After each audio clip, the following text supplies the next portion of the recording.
School and college Khulna শাখা থেকে আয়োজিত অনলাইন ক্লাসে সবাইকে স্বাগত। কেমন আছো সবাই? ভালো আছো? আমিও ভালো আছি আলহামদুলিল্লাহ। তো আমি গত ক্লাসে তোমাদেরকে দ্বিতীয় অধ্যায় প্রথম পরিচ্ছেদ থেকে ধ্বনিতত্ত্ব বিষয়ে আলোচনা করেছিলাম। আলোচনার বিষয়টি ছিল ব্যঞ্জন ধ্বনির প্রকারভেদ, ব্যঞ্জন ধ্বনির উচ্চারণের স্থান অনুযায়ী কত ভাগে ভাগ করা হয়েছিল। তাই আমি আজকে সেই বিষয়টা নিয়ে আরেকটু তোমাদেরকে রিভিশন দিচ্ছি, না তো আমি আজকে যে আলোচনাটা করবো সেটা তোমরা বুঝতে পারবে না। এজন্য গত ক্লাসেরটা আমি আজকে একটু বুঝিয়ে নিচ্ছি। উচ্চারণের স্থান অনুযায়ী বাংলা বর্ণমালাকে কয়টি ভাগে ভাগ করা হয়েছে এখানে আমি ছক আকারে তোমাদেরকে দেখিয়েছি, তোমরা একটু দেখে নাও। আমি তারপর তোমাদেরকে বলে দিচ্ছি। উচ্চারণের স্থান অনুযায়ী ঘোষ, অঘোষ ধ্বনি এবং ঘোষ ধ্বনি, ঠিক আছে? অঘোষ ধ্বনি এবং ঘোষ ধ্বনির ভিতরে আবার অল্প প্রাণ, মহাপ্রাণ ধ্বনিও আছে। এর ভিতরে উচ্চারণের স্থান অনুযায়ী দেখো ক, খ, গ, ঘ, ও, এগুলো হচ্ছে কণ্ঠধ্বনি। এরপর দেখো তালব্য ধ্বনি চ, ছ, বর্গীয় জ, ঝ, ইয়। আমরা বর্গীয় জ বলবো না, আমরা জ বলবো। মূর্ধন্য ধ্বনি ট, ঠ, ড, ঢ, মূর্ধন্য ন। তারপর দেখো দন্ত ধ্বনি ত, থ, দ, ধ, দন্ত ন।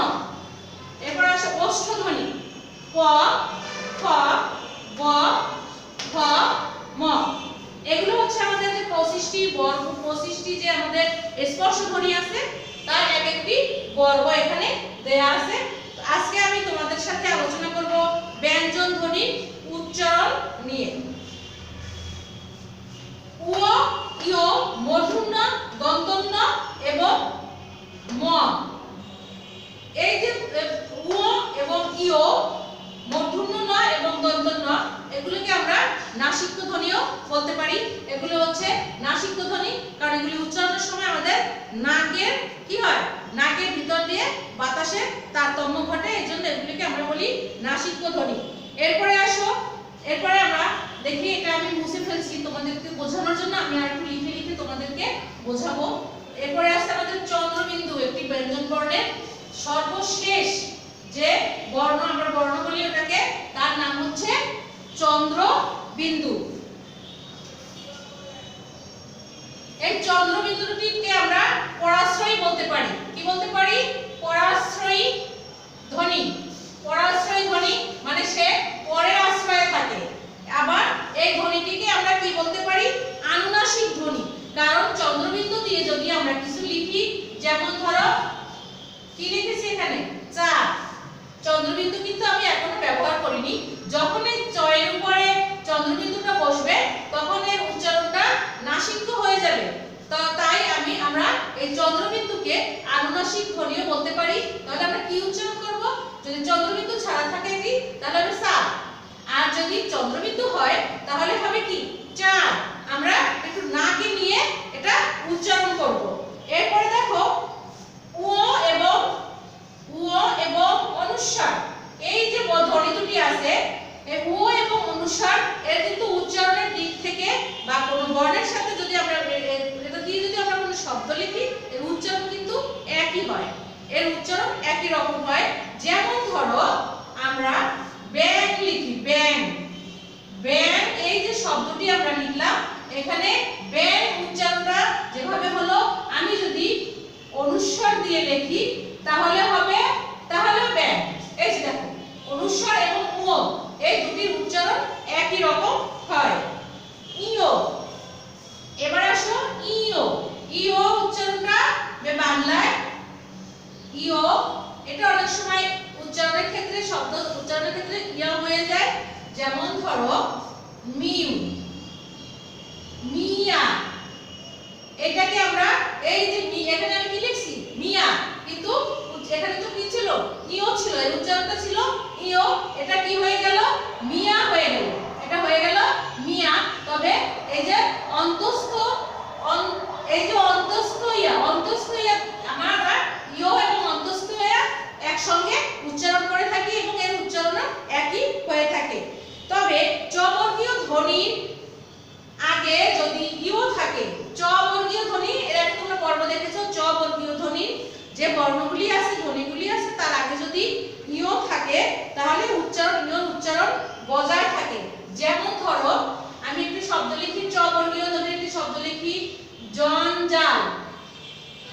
জঞ্জাল। এই জঞ্জালটিতে এর ভিতরে একটি যুক্ত বর্ণ আছে, যুক্ত বর্ণ আমি তোমাদের সাথে পরে আলোচনা করছি। তো এই যে যুক্ত বর্ণটির ভিতরে একটি ইও আছে, ইও এবং জ আছে। এখানে ইও উচ্চারণ মিয়া হয়ে যাবে না, ইও উচ্চারণ এখানে ইও বহাল থাকবে। এরকম আরেকটি শব্দ আছে খঞ্জ, আরেকটি শব্দ আছে খঞ্জ, এখানেও ইও উচ্চারণ বজায় থাকবে। এরপরে শিক্ষার্থীরা আরেকটু দেখো তোমরা যে আমাদের বাংলা বর্ণমালায় যে বর্ণগুলি আছে, ধ্বনিগুলি আছে, আবার ধ্বনিগুলি আছে, এর ভিতরে আছে মূর্ধন্য এবং দন্তন্য। আমরা লেখার বেলায় মূর্ধন্য এবং দন্তন্য কিন্তু বর্ণগুলি কি সম্পূর্ণ আলাদা। মূর্ধন্য আমরা যখন লিখি তখন এর মাত্রাটা থাকে ডান দিকে এবং দন্তন্যর মাত্রাটা থাকে বাম দিকে। মূর্ধন্য একটু আকারে বড়, দন্তন্য একটু আকারে ছোট হয়, কিন্তু উচ্চারণ যখন আমরা করি, ন উচ্চারণ করি, যখন আমরা যখন এর দেশ যখন শব্দ গঠন করি, কোন শব্দ লিখি, তখন এর উচ্চারণটা কি সেম উচ্চারণ। আমরা এর কোনো পার্থক্য, উচ্চারণে ধ্বনির কোনো পার্থক্য নেই। শুধুমাত্র ট বর্গীয় ধ্বনির ক্ষেত্রে ট বর্গীয় ধ্বনির আগে যদি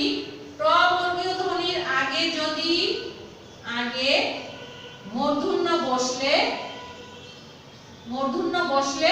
মূর্ধন্যের উচ্চারণ বহাল থাকে। মূর্ধন্যের উচ্চারণ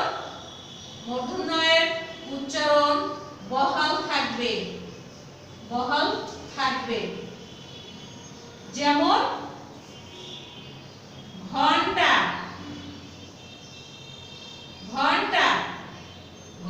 আমরা ঘন্টাটাকে কি ঘন্টা বলি? ঘন্টা বললে কিন্তু হবে না, কি হবে? ঘন্টা। এখানে ঘন্টা আছে, তারপরে লণ্ঠন আছে, লণ্ঠন শব্দটাও আমরা যখন উচ্চারণ করব তখন এই যে মূর্ধন্য ন, এর উচ্চারণ বহাল থাকবে। আরেকটি বিষয় দেখো, এর আগে তোমরা যে দেখলে যে উ এবং ইও এবং অনুস্বর, উ ইও এবং অনুস্বর, উ ইও অনুস্বর, এরা কিন্তু কখনোই শব্দের আগে বসে না। এরা কখনোই শব্দের আগে বসতে পারে না। এই উ দিয়ে যদি শব্দ গঠন করা হয়, কোনো শব্দ লেখা হয়, তাহলে কি লিখবো? উ দিয়ে কোনো শব্দ গঠন কি আমি করতে পারবো? এর সব সময় শব্দের মাঝখানে অথবা শেষে বসে। এই তিনটি ধ্বনি আমরা যখন এই তিনটি ধ্বনি দিয়ে আমরা কোনো শব্দ লিখতে যাব, তখন এরা সব সময় কি হবে? এরা শব্দের মাঝে এবং শেষে বসে।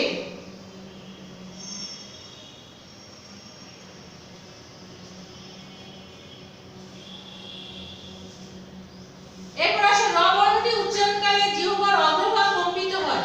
এই যে র বর্ণটি যখন উচ্চারণ করি আমরা, তখন জিহ্বার অগ্রভাগটা কি হয়? কম্পিত হয় এবং কম্পিত হয় বলে এই যে র বর্ণটি যখন আমরা উচ্চারণ করি, উচ্চারণকালে জিহ্বা কি হয়? জিহ্বার অগ্রভাগটা কম্পিত হয়। এজন্য আমরা র বর্ণটিকে কি বলি? কম্পনজাত ধ্বনি। আমরা এটাকে বলি কম্পনজাত ধ্বনি।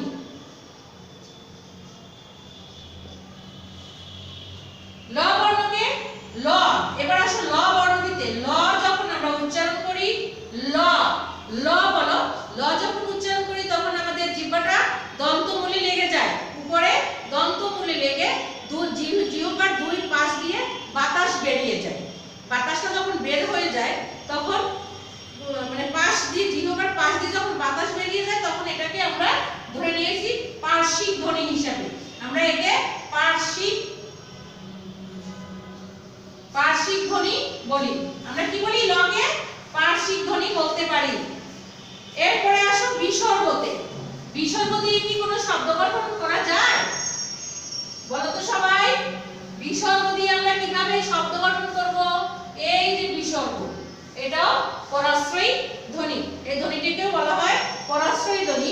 এর নাম আবার অঘোষ ধ্বনি। এই বিসর্গের নাম হচ্ছে পরাশ্রয়ী। তোমরা এগুলি মাথায় রাখবে, কারণ পরস্পরী ধ্বনিও বলে, এটাকে অঘোষ ধ্বনিও বলা হয়, এটাকে অঘোষ ধ্বনিও বলা হয়।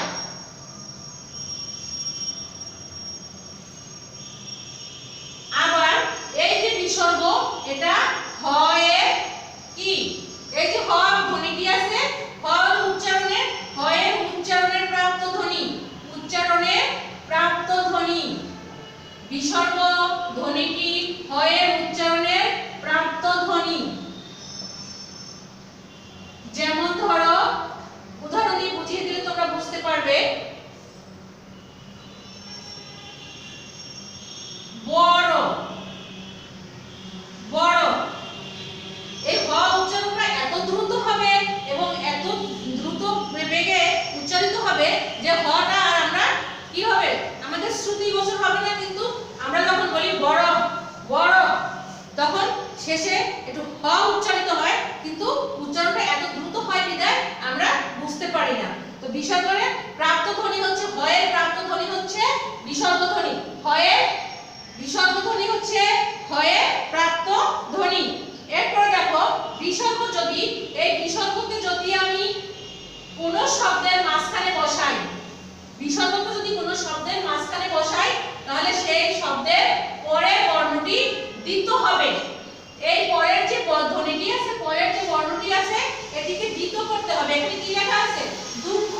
এটা এই বিসর্গ যখন আমি তুলে দেব, তখন এই পরের বর্ণটি দ্বিত হয়ে যাবে, দুঃখ। বিসর্গ যদি পদের মধ্যে বিসর্গ থাকলে পরবর্তী ব্যঞ্জন দ্বিত হয়। যেমন দুঃখ প্রাতকাল, এই যে দেখো প্রাতকাল, প্রাতকাল, এটাকে আমরা উচ্চারণ করি কিভাবে বিসর্গ ছাড়া, প্রাতকাল, প্রাতকাল। এবার আসো বিস্ময়সূচক কিছু অব্যয় সাথে, বিস্ময়সূচক, বিস্ময় যদি আমরা কোনো কিছু দেখে অবাক হই, ভয় পাই, তাহলে সেটাকে আমরা কি বলি, বিস্ময় বলি। তো এখন আমি খুব বিস্মিত হয়েছি বা খুব বিরক্ত হয়েছি, খুবই বিরক্ত হয়েছি, এখানে বিসর্গ কি হয়, বিসর্গ এখানে যুক্ত হয়, কিন্তু বিসর্গ কি থাকে, শব্দের অন্তে বিসর্গ হয়, শব্দের অন্তে বিসর্গটা অনুচ্চারিত থাকে। এখানে কি হয়, এখানে আমি লিখছি কি, এখানে লিখছি কিন্তু এই যে আগে বলা হয়েছিল যে বিসর্গের প্রাপ্তি হচ্ছে হ, শেষ প্রাপ্তি কি হচ্ছে, হ। এরপরে আসো আরেকটি বর্ণ, র, কিন্তু র এবং রয় কিন্তু র। আমরা যখন একে কি বলি, এটা যখন উচ্চারণ করি, তখন কি হয়, জিহ্বাটা কি হয় বলতো, তলদেশ দ্বারা, জিহ্বার অগ্রভাগের তলদেশ দ্বারা, অর্থাৎ উল্টা পিঠের দ্বারা উপরের দন্তমূলে আঘাত বা তাড়নার সৃষ্টি করে। এজন্য আমরা এই বর্ণ দুটিকে তাড়নজাত ধ্বনি বলি, এই বর্ণ দুটিকে আমরা তাড়নজাত ধ্বনি বলি। এই বর্ণ দুটির নাম কি, তাড়নজাত ধ্বনি। মনে থাকবে তো সবার? এরপরে আসো সংযুক্ত ব্যঞ্জন ধ্বনি ও যুক্ত বর্ণে। আমরা জানি যে আমাদের ব্যঞ্জন বর্ণের এবং স্বরবর্ণের কি আছে, ব্যঞ্জন বর্ণ এবং স্বরবর্ণের কি আছে, সংক্ষিপ্ত রূপ আছে। স্বরবর্ণের সংক্ষিপ্ত রূপ কি, স্বরবর্ণের সংক্ষিপ্ত রূপ, স্বরবর্ণের সংক্ষিপ্ত রূপ হচ্ছে কার। স্বরবর্ণের সংক্ষিপ্ত রূপকে বলা হয় কার। আর ব্যঞ্জন বর্ণের সংক্ষিপ্ত রূপকে বলা হয় ফলা। তো বাংলা ভাষায় আমাদের বাংলা ব্যঞ্জন বর্ণে, বাংলা শব্দ গঠনে আমরা কয় ধরনের যুক্ত বর্ণ, মানে তিন ধাপে যুক্ত সংযুক্ত ব্যঞ্জন গঠিত হয়। তিন ধাপে সংযুক্ত বর্ণ গঠিত হয়। একটি হচ্ছে কারযোগে, একটি হচ্ছে কারযোগে, একটি হচ্ছে ফলাযোগে এবং আরেকটি হচ্ছে ব্যঞ্জনে যুক্ত বা দুটি বর্ণ যুক্ত হয়ে, এখানে ব্যঞ্জন বর্ণ হতে পারে, দুটো ব্যঞ্জন একসঙ্গে হয়ে কি যুক্ত হয়ে যুক্ত বর্ণ গঠন করতে পারে। তাহলে আমরা কি শিখলাম? ব্যঞ্জন যখন আমরা সংযুক্ত বর্ণ বা কোনো যুক্ত বর্ণ যখন আমরা গঠন করব তখন লক্ষ্য রাখতে হবে সেটা কারযুক্ত হতে পারে, ফলযুক্ত হতে পারে, অথবা দুটি ব্যঞ্জনের মাধ্যমে হতে পারে। তো আমি কয়েকটি উদাহরণ দিয়ে তোমাদেরকে আমি বুঝিয়ে দিচ্ছি। কার দিয়ে, ধরো এখানে আমি লিখলাম, এখানে দুটি বর্ণ লিখলাম, কি লিখলাম? দুটি বর্ণ ব ব, এর সাথে যদি আমি দুটি কার যদি যুক্ত করি কি হয়ে যাবে? বাবা। এভাবে দেখো, এবার দেখো এটা হচ্ছে কারের উদাহরণ। এরপর দেখো ফলা, এখানে লিখছি আমি বা, এই বাক্যটার সাথে বাকের সাথে যদি আমি জ ফলা যুক্ত করি কয়ের সঙ্গে তাহলে কি হয়ে যাবে? বাক্য। এটা হচ্ছে ফলা দিয়ে সংযুক্ত বর্ণ।